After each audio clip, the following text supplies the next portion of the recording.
So, Chuck, a couple of years ago, we did an explainer on meteor showers. Okay, yes. All right. And I thought I'd add a couple of things to it.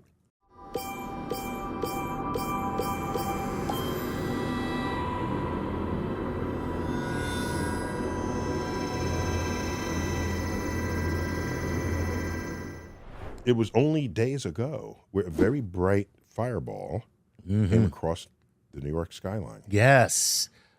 And people were looking and they were like, this is it. It's over. This is the opening of the movie. So what is a fireball? It's simply a bigger meteor. All right, most meteors are the size of a pea. So you have an asteroid, all right? There's a rock moving around the sun. Right. Some of their orbits cross the orbit of the Earth. And asteroids we think of as big objects, but they're smaller bits of rock out there. Right. All right. As it moves through Earth's atmosphere and is rendered aglow, we call it a meteor. Okay. See that meteor? Look at that. It's synonymous with shooting star Right. or falling star. Okay. Okay. The same thing. Same thing. Same thing. Right. All Not in Hollywood. If it is big enough to survive this encounter with Earth's atmosphere, Okay. then a piece will land on the ground. Okay. You go pick up that piece. Ooh. It's no longer a meteor, it's a meteorite. Meteorite. That's it. So we have two different words for the same object. For the same thing. Just simply if it's visible in the air. If it's in flight, it's not a meteorite. Did you just make that? I did. Okay. And depending on what the structural integrity of the rock is, will determine how big it has to be in order to survive the trip. Okay. By the way, it takes seconds to come through the air. Right. The full width of the atmosphere. It's just a matter of seconds. You could get a golf ball-sized meteor through the atmosphere and land on the ground. Ooh. Okay? That's not very big. No, it's not very big. It's not very big. In fact, I got one right here near my chair. Of course. Funny how that worked out.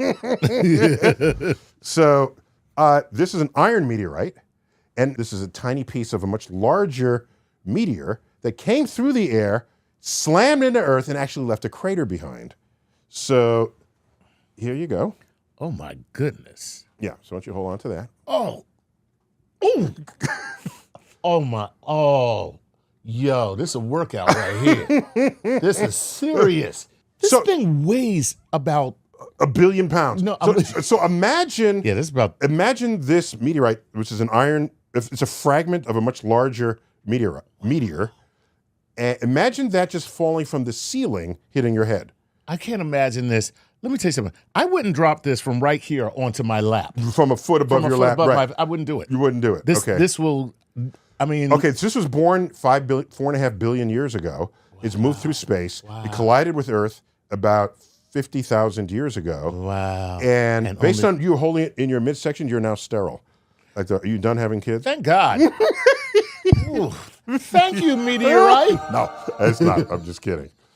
Oh, my God. So that's an iron meteorite. And this should attract a magnet. I found a magnet in my office. I got a little bit of everything. So let's see. Yeah. Look at that. So there you go. Well, of course, that would stick because it's iron. Iron. Yeah, but many rocky meteorites are also highly magnetic. Wow. All right. So anyhow, these things are falling from the sky. This one was big enough to make a crater.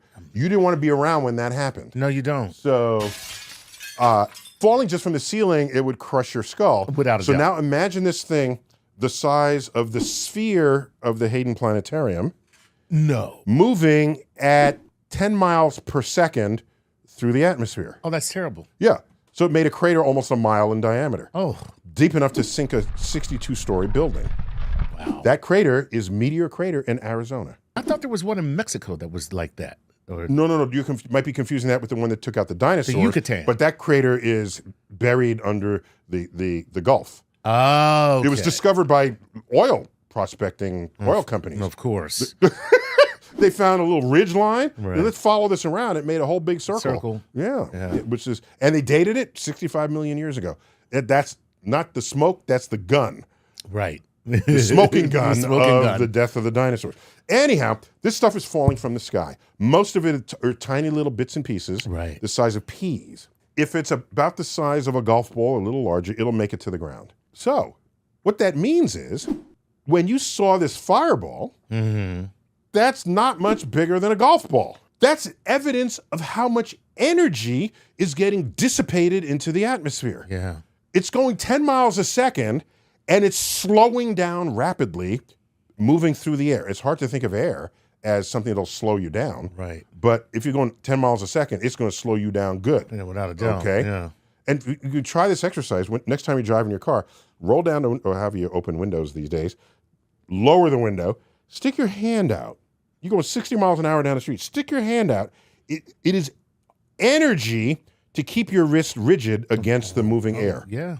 The air is doing stuff to your hand. Exactly. That's 60 miles an hour, not 10 miles per second. Yeah, that's 60. Okay, right. 10 miles per second, it'll rip your hand off and it'll fly into the air. Yeah. So, if you're going that fast and hit Earth's atmosphere, it's like you're hitting a brick wall. Why is this breeze peeling off my skin?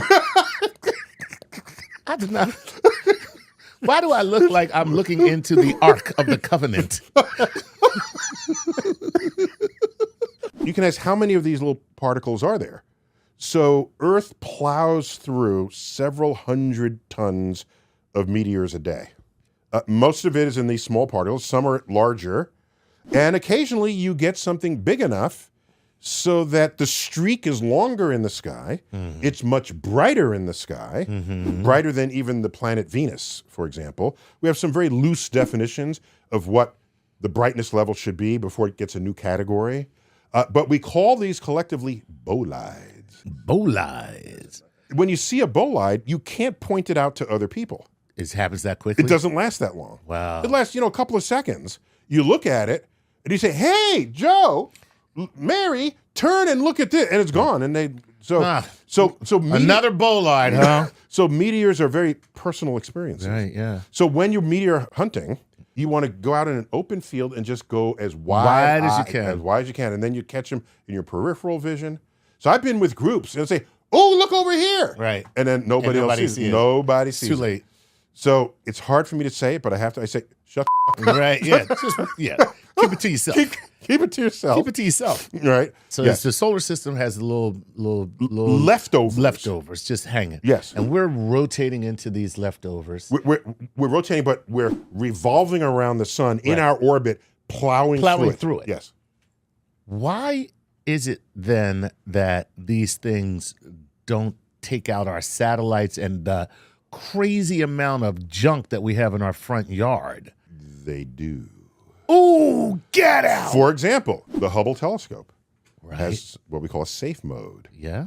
All right. Because while there are meteors every night, several times a year, there are swarms of meteors, and we call those meteor showers.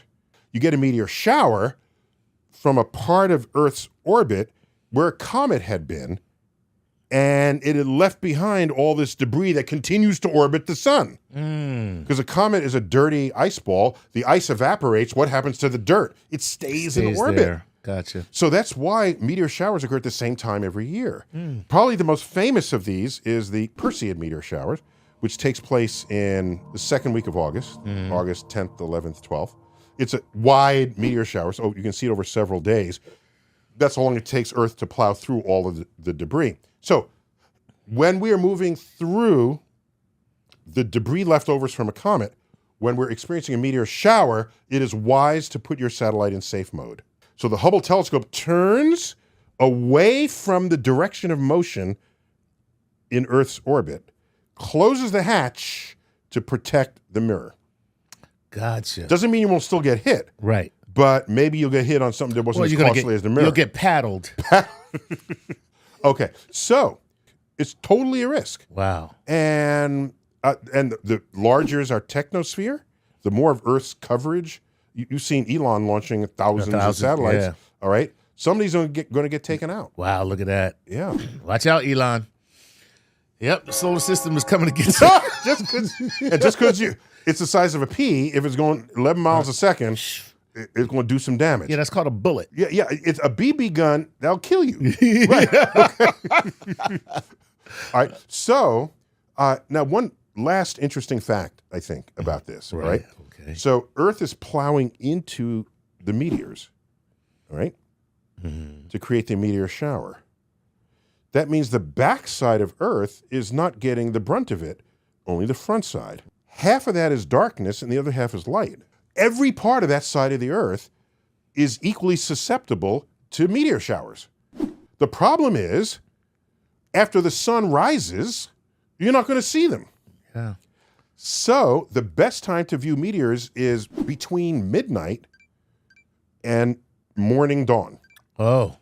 Because that's the dark side of the Earth that's on the leading edge of Earth's movement around the sun. Oh. That's why meteor showers, you can go out at 10 p.m., you might catch one or two, but the rate rapidly goes up after midnight. After midnight. Oh, so it's a late night party. It's a late night party. Yeah. And the reason why the Perseids are the most famous is it happens in the summertime. Right.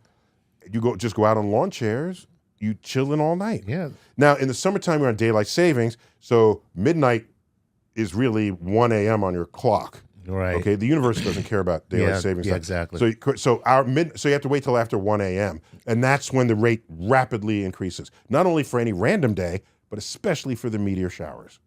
Sounds like a cool rave. All right, that's just some extra info about meteor showers. Awesome. Yeah, and bolide, you'll see a few of those in your lifetime. I have yet to. Yeah, because you ain't looking up. How about if I look at the meteor on my phone? Then you'd be in violation of the major tenet of our brand, which is look up. As always. Where you going now? What? Oh, he's looking up on the phone. Check. You have to want to look up. I found a loophole. He did find a loophole in keep looking up. Chuck. Anyhow, we got to get out of here. Yeah. Chuck, thanks for being here. Always a pleasure. All right. Until next time, keep looking up.